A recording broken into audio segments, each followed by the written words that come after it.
अस्सलाम वालेकुम दोस्तों, वेलकम टू पाकिस्तान अरबी फोरम। हम इस वक्त आपके सामने सादत हसन मंटो का अफसाना पेश कर रहे हैं जिसका उन्वान है टूटू। दोस्तों, सादत हसन मंटो एक मारूफ अफसाना निगार हैं और किसी तारफ़ के मोहताज नहीं हैं। उनके अफसाने बहुत पसंद किए गए और उन पर बहुत सारे ड्रामे भी बने। तो आज हम उनका एक अफसाना टूटू लेकर हाजिर हुए हैं। चलिए सुनते हैं सादत हसन मंटो का अफसाना टूटू।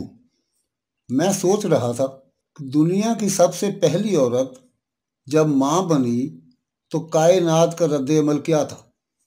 दुनिया के सबसे पहले मर्द ने क्या आसमानों की तरफ तिमतिमाई आंखों से देखकर दुनिया की सबसे पहली ज़ुबान में बड़े फ़ख्र के साथ ये नहीं कहा था, मैं भी खालिक हूँ। टेलीफोन की घंटी बजना शुरू हुई। मेरे आवारा ख्यालात का सिलसिला टूट गया। बालकनी से उठकर मैं अंदर कमरे में आया।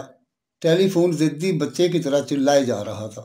टेलीफोन बड़ी मुफीद चीज़ है, मगर मुझे उससे नफरत है, इसलिए कि ये वक्त बेवक्त बजने लगता है। चुनाचे बहुत ही बददिली से मैंने रिसीवर उठाया और नंबर बताया 4457। दूसरे सिरे से हेलो हेलो शुरू हुई। मैं झुंझला गया। कौन है? जवाब मिला, आया। मैंने आयाओं के तर्ज गुफ्तगू से मैं पूछा, किसको मांगता है? मेम साहब है, ठहरो।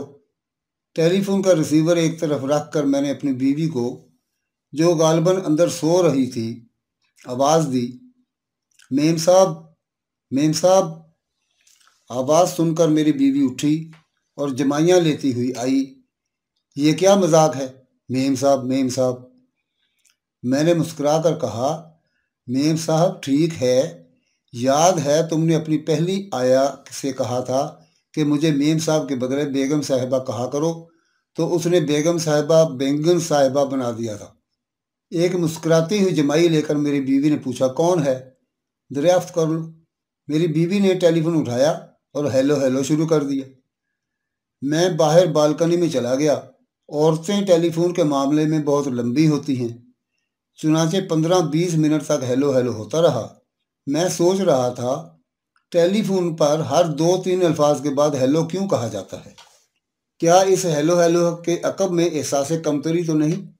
बार बार हेलो सिर्फ इसे करनी चाहिए जिसे इस बात का अंदेशा हो कि इसकी महमल गुफ्तगू से तंग आकर सुनने वाला टेलीफोन छोड़ देगा, या हो सकता है ये महज आदत हो। दफातन मेरी बीवी घबराई हुई आई। सादत साहब, इस दफ़ा मामला बहुत ही सीरियस मालूम होता है। कौन सा मामला? मामले की नौइयत बताए बगैर मेरी बीवी ने कहना शुरू कर दिया। बात बढ़ते बढ़ते तलाक तक पहुंच गई है। पागलपन की भी कोई हद होती है। मैं शर्त लगाने के लिए तैयार हूं कि बात कुछ भी नहीं होगी, बस फुसरी का बंगंदर बना होगा। दोनों सर फिरे हैं। अजी हजरत, कौन? मैंने बताया नहीं आपको?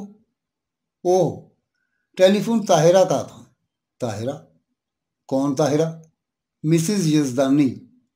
ओह, मैं सारा मामला समझ गया।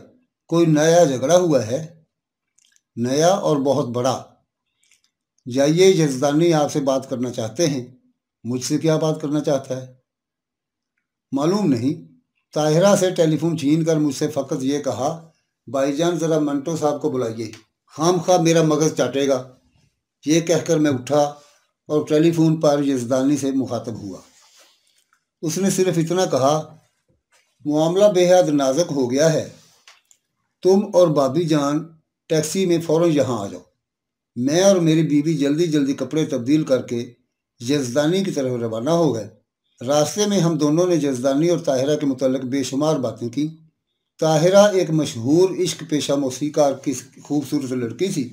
अता यजदानी एक पठान आर्ती का लड़का था। पहले शायरी शुरू की, फिर ड्रामा निगारी, उसके बाद आहिस्ता आहिस्ता फिल्मी कहानियाँ लिखने लगा।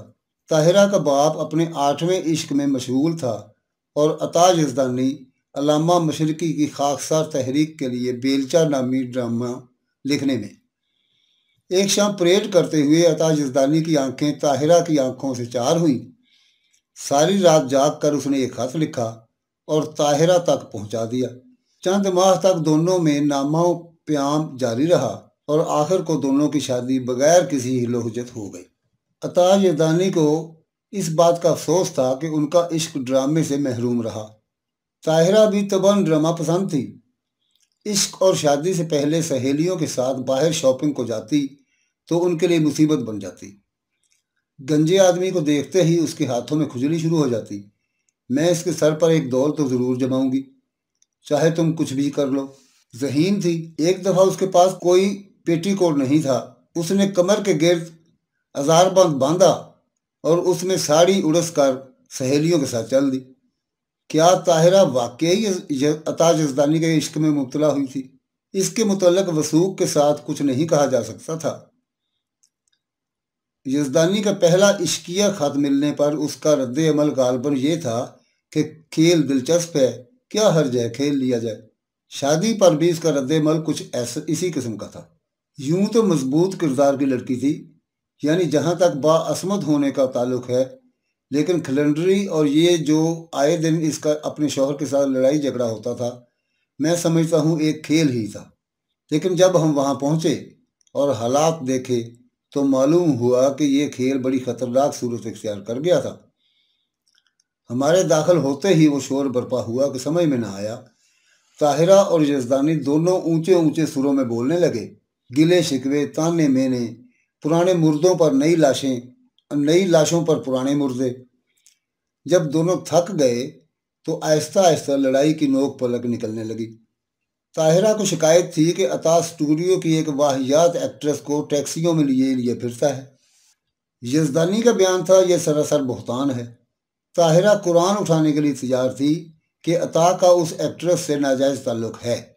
जब वो साफ इनकारी हुआ तो ताहिरा ने बड़ी तेज़ी के साथ कहा, कितने पारसा बनते हो, ये आया जो खड़ी है, क्या तुमने इसे चूमने की कोशिश नहीं की थी? वो तो मैं ऊपर से आ गई। यज़दानी गर्जा, बकवास बंद करो। उसके बाद फिर वही शोर बरपा हो गया। मैंने समझाया, मेरी बीवी ने समझाया, मगर कोई असर ना हुआ।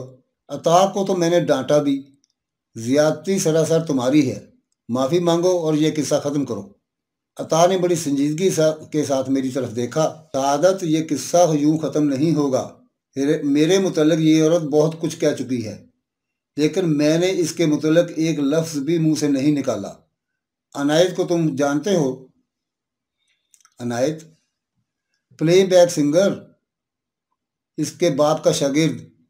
हाँ हाँ हाँ, अव्वल दर्जे का छटा हुआ बदमाश है, मगर ये औरत हर रोज़ उसे यहाँ बुलाती है। बहाना ये है कि ताहिरा ने उसकी बात काट दी। बहाना वहाना कुछ नहीं, बोलो तुम क्या कहना चाहते हो? अता ने इंतहाई नफरत के साथ कहा, कुछ नहीं। ताहिरा ने अपने माथे पर बालों की झालर एक तरफ हटाई। अनायत मेरा चाहने वाला है, बस। अता ने गाली दी, अनायत को मोटी और ताहिर को छोटी। फिर शोर बरपा हो गया। एक बार फिर वही कुछ दोहराया गया जो पहले कई बार कहा जा चुका था। मैंने और मेरी बीवी ने बहुत सालिसी की, मगर नतीजा वही सिफर। मुझे ऐसा महसूस होता था जैसे अता और ताहिरा दोनों अपने झगड़े से मुतमिन नहीं। लड़ाई के शोले एकदम भड़कते थे और कोई मरेई नतीजा पैदा किए बगैर ठंडे हो जाते थे, फिर भड़काए जाते थे, लेकिन होता होता कुछ नहीं था। मैं बहुत देर तक सोचता रहा कि अता और ताहिरा चाहते क्या है, मगर किसी नतीजे पर ना पहुंच सका। मुझे बड़ी उलझन हो रही थी। 2 घंटे से बक बक और झकझक जारी थी, लेकिन अंजाम खुदा मालूम कहाँ भटक रहा था। तंग आकर मैंने कहा, भाई अगर तुम दोनों की आपस में नहीं निभ सकती तो बेहतर यही है कि अलहदा हो जाओ। ताहिरा खामोश रही, लेकिन अता ने चंद लम्हात गौर करने के बाद कहा, अलहदगी नहीं, तलाक। ताहिरा चिल्लाई, तलाक तलाक तलाक, देते क्यों नहीं तलाक? मैं कब तुम्हारे पांव पड़ी हूं कि तलाक ना दो? अता ने बड़े मजबूत लहजे में कहा, दे दूंगा और बहुत जल्द। ताहिरा ने अपने माथे पर से बालों की झालर एक तरफ हटाई, आज ही दो। अता उठकर टेलीफोन की तरफ बढ़ा, मैं काजी से बात करता हूँ। जब मैंने देखा कि मामला बिगड़ रहा है तो उठकर अता को रोका। बेवकूफ़ न बनो, बैठो आराम से। ताहिरा ने कहा, नहीं भाईजान, आप मत रोकिए। मेरी बीवी ने ताहिरा को डांटा, बकवास बंद करो, ये बकवास सिर्फ तलाक ही से बंद होगी। ये कहकर ताहिरा टांग हिलाने लगी। सुन लिया तुमने? अता मुझसे मुखातब होकर फिर टेलीफोन की तरफ बढ़ा, लेकिन मैं दरमियान में खड़ा हो गया। ताहिरा मेरी बीवी से मुखातब हुई, मुझे तलाक देकर इस चुड्डू एक्सप्रेस से ब्याह रचाएगा। अता ने ताहिरा से पूछा, और तो? ताहिरा ने माथे पर बालों के पसीने में भीगी हुई झालर वो हाथ से ऊपर की। मैं तुम्हारे उस यूसुफ सानी अनायत खां से, बस अब पानी सर से गुजर चुका है, हद हो गई है, तुम हट जाओ एक तरफ।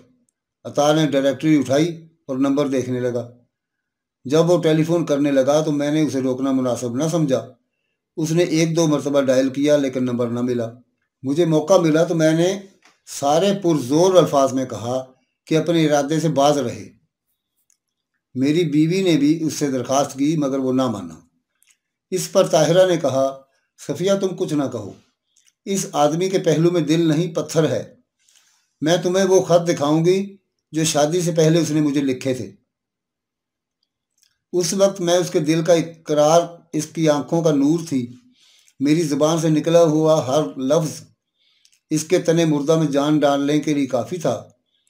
मेरे चेहरे की सिर्फ एक झलक देखकर ये बखुशी मरने के लिए तैयार था, लेकिन आज इसे मेरी ज़र्रा बराबर परवाह नहीं। अता ने एक बार फिर नंबर मिलाने की कोशिश की। ताहिरा बोलती रही, मेरे बाप की मौसीकी से भी इसे इश्क था। इसको फ़ख्र था कि इतना बड़ा आर्टिस्ट मुझे अपनी दामादी में कबूल कर रहा है। शादी की मंजूरी हासिल करने के लिए उसने इनके पांव तक दाबे, पर आज इसे इनका कोई ख्याल नहीं। अता डायल घुमाता रहा। ताहिरा मुझसे मुखातब हुई, आपको ये भाई कहता है, आपकी इज्जत करता है, कहता था जो कुछ भाईजान कहेंगे मैं मानूंगा, लेकिन आप देख ही रहे हैं, टेलीफोन कर रहा है काजी को मुझे तलाक देने के लिए। मैंने टेलीफोन एक तरफ हटा दिया। अता आप छोड़ो भी। नहीं, ये कहकर उसने टेलीफोन अपनी तरफ घसीट लिया। ताहिरा बोली, जाने दीजिए भाईजान, इसके दिल में मेरा क्या, टूटू का भी कुछ ख्याल नहीं। अता तेजी से पलटा, नाम ना लो टूटू का। ताहिरा ने नथने फुलाकर कहा, क्यों नाम ना लो उसका? अता ने रिसीवर रख दिया, वो मेरा है। ताहिरा उठकर खड़ी हो गई, जब मैं तुम्हारी नहीं तो वो कैसे तुम्हारा हो सकता है? तुम तो उसका नाम भी नहीं ले सकते। अता ने कुछ देर सोचा, मैं सब बंदोबस्त कर लूंगा। ताहिरा के चेहरे पर एकदम जर्दी छा गई। टूटू को छीन लोगे मुझसे? अता ने बड़े मजबूत लहजे में जवाब दिया, हाँ। जालिम। ताहिरा के मुंह से एक चीख निकली। बेहोश होकर गिरने ही वाली थी कि मेरी बीवी ने उसे थाम लिया। अता परेशान हो गया। पानी के छींटे, यूडी क्लोन, स्मेलिंग साल्ट, डॉक्टरों को टेलीफोन, अपने बाल नोच डाले, कमीज़ फाड़ डाली। ताहिरा होश में आई तो वो उसका हाथ अपने हाथ में लेकर थपकने लगा। जानम, टूटू तुम्हारा है, टूटू तुम्हारा है। ताहिरा ने रोना शुरू कर दिया, नहीं वो तुम्हारा है। अता ने ताहिरा की आंसुओं भरी आंखों में को चूमना शुरू कर दिया। मैं तुम्हारा हूँ, तुम मेरी हो, टूटू तुम्हारा भी है, मेरा भी है। मैंने अपनी बीवी को इशारा किया। वो बाहर निकली तो मैं भी थोड़ी देर के बाद चल दिया। टैक्सी खड़ी थी, हम दोनों बैठ गए। मेरी बीवी मुस्कुरा रही थी। मैंने उससे पूछा, ये टूटू कौन है? मेरी बीवी खिलखिला कर हंस पड़ी, उनका लड़का। मैंने हैरत से पूछा, लड़का? मेरी बीवी ने इस बात में सर हिला दिया। मैंने और ज़्यादा हैरत से पूछा, कब पैदा हुआ था? मेरा मतलब है अभी पैदा नहीं हुआ, चौथे महीने में है। चौथे महीने? यानी इस वाक़े के 4 महीने बाद मैं बाहर बालकनी में बिल्कुल खाली खाली जहन बैठा था कि टेलीफोन की घंटी बजना शुरू हुई। बड़ी बेदिली से उठने वाला था कि आवाज़ बंद हो गई। थोड़ी देर के बाद मेरी बीवी आई। मैंने उससे पूछा, कौन था? यजदानी साहब। कोई नई लड़ाई थी? नहीं, ताहिरा की लड़की हुई है, मरी हुई। ये कहकर वो रोती हुई अंदर चली गई। मैं सोचने लगा, अगर ताहिरा और अता का झगड़ा हुआ तो उसे कौन टूटू चुकाएगा। दोस्तों, ये था सादत हसन मंटो का अफसाना टूटू। अगर आपको ये वीडियो पसंद आई हो तो उसे लाइक करके अपने दोस्तों के साथ शेयर करें और हमारे चैनल को सब्सक्राइब कर लें ताकि हमारी हर आने वाली वीडियो आपको मिलती रहे। मिलते हैं बहुत जल्द ऐसे ही एक और अदब पारे के साथ। तब तक के लिए इजाज़त। अल्लाह निगहबान।